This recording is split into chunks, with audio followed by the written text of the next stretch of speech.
বিয়ে না করলে আমার একটা কথা, তুমি আমার সম্মান লইছো, আমার সম্মান ব্যাক দাও। আমার সম্মান কোনো টাকার বিনিময়ে আমি বিক্রি করব না। আমার সম্মান কোনো টাকার বিনিময়ে বিক্রি আমি করব না। আমার সম্মান লইছো, তুই আমার সম্মান দিবি ব্যাস। আপনার পরিচয় কিভাবে? পরিচয় রাজের সাথে আমি ড্রিঙ্কস করে ড্রিঙ্কস খাইতে গেছি। রাজের সাথে ড্রিঙ্কসের লাইসেন্স আছে? হ্যাঁ, আমার লাইসেন্স আছে। আমি খাই লাইসেন্স দিয়ে। আমি লাইসেন্স ছাড়া কোনো আমি বৈধভাবে মদ খাই। যতদিন না মেনে নিবে ততদিন আমার এইরকম অবস্থান থাকবে। আমার সম্মান না পাওয়া পর্যন্ত আমি কিন্তু ছাড়বো না রাজের মাকে, রাজকে। কারণ রাজের মার জন্য আজকে আমি রাস্তা দাঁড়িয়েছি। আমাকে তো কিছুই বলে নাই, ছেলে বলছে বিয়ে করবে, বাসায় যে মার সাথে আমি আলোচনা করবো এটা বলে বাসায় আসছে। ওই দিনই রাজকে মানে রাজের ফোন বন্ধ। আজকে 1 মাস ধরে রাজের ফোন বন্ধ। রাজের ফোন শুধু বন্ধই না, রাজকে লুকায় রাখছে রাজের মা, কারণ রাজের সাথে আমি বিয়ে দিবে না। রাজ আমাকে যথেষ্ট আমাকে বিশ্বাস করাইছে, ভালোবাসছে, টেক কেয়ার করছে এবং সে আমার কাছে একটা ইনোসেন্ট বাচ্চার মতো। টানা 2 থেকে 2.5 মাস ভাই। হ্যাঁ, আরে শারীরিক মিলামিশা তো তোমার 2 থেকে 2.5 মাসই করছি ভাইয়া।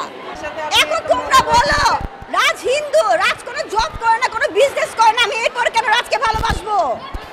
এটা তো তোমরা নিজেরই বুঝতে পারছো যে ভালোবাসি বলে তো আজকে এত কিছু করছি আমি। আপনি কি করেন? আমি মিডিয়াতে জব করি, ফিল্মে অ্যাক্টিং করি, আমি ফিল্ম অ্যাক্টর। আপনার পরিচয় কিভাবে? পরিচয় রাজের সাথে আমি ড্রিঙ্কস খাইতে গেছি। রাজের সাথে ড্রিঙ্কসের লাইসেন্স আছে? হ্যাঁ, আমার লাইসেন্স আছে। আমি মদ খাই লাইসেন্স দিয়ে। আমি লাইসেন্স ছাড়া কোনো মদ খাই, আমি বৈধভাবে মদ খাই। হ্যাঁ, আমিও ড্রিঙ্কস করি, রাজও করে। হ্যাঁ, আমিও করি, রাজও করে। আমরা কেউ কাউকে বলি নাই ভালোবাসি, বাট আমরা দুজনকে এতটা টাইম দিয়েছি। ভালোবাসা বলো, হাজব্যান্ড ওয়াইফ বলো, প্রত্যেকটা জিনিসই বোঝায়। টানা ও মনে তো বাসায় 1 দিন থাকতো, 5 দিন থাকতো আমার কাছে। এরকম করতে করতে টানা 2 থেকে 2.5 মাস সম্পর্ক আমাদের হয়ে। আমাকে তো কিছুই বলে নাই, ছেলে বলছে বিয়ে করবে, বাসায় যে মার সাথে আমি আলোচনা করবো এটা বলে বাসায় আসছে। ওই দিনই রাজকে মানে রাজের ফোন বন্ধ। আজকে 1 মাস ধরে রাজের ফোন বন্ধ। রাজের ফোন শুধু বন্ধই না, রাজকে লুকায় রাখছে রাজের মা, কারণ রাজের সাথে আমি বিয়ে দিবে না। নাম কিছুই জানি না। রাজের মাঝে চুন্নির মতো ভাইয়া গেছে, বললাম না? কালকে সারাদিন ছিল, কালকে রাতও ছিল। ভোর রাতে যখনই তোমার হাজারীবাগ থানা থেকে পুলিশ আসছে তখন এই মহিলা চলে গেছে। তার মানে কি বুঝে নিব?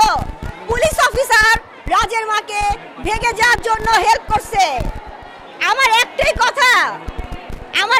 কথা, কোর্ট থেকে তো কোনো অর্ডার আসে নাই, কেন পুলিশ আসছে? কোর্ট থেকে কোনো অর্ডার আসে নাই, কেন পুলিশ আসছে?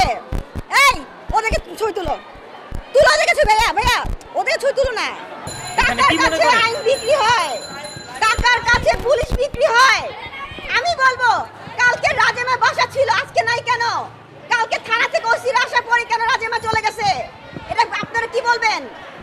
রাজের মা কালকে সারাদিন বাসায়, ভোর রাতে কেন রাজের মা চলে গেছে? ভোর রাতে পুলিশ আসছিল। যতদিন না মেনে নিবে ততদিন আমার এইরকম অবস্থান থাকবে। আমি আমার সম্মান ব্যাক চাই। আমার সম্মান না পাওয়া পর্যন্ত আমি কিন্তু ছাড়বো না রাজের মাকে, রাজকে। কারণ রাজের মার জন্য আজকে আমি রাস্তা দাঁড়িয়েছি।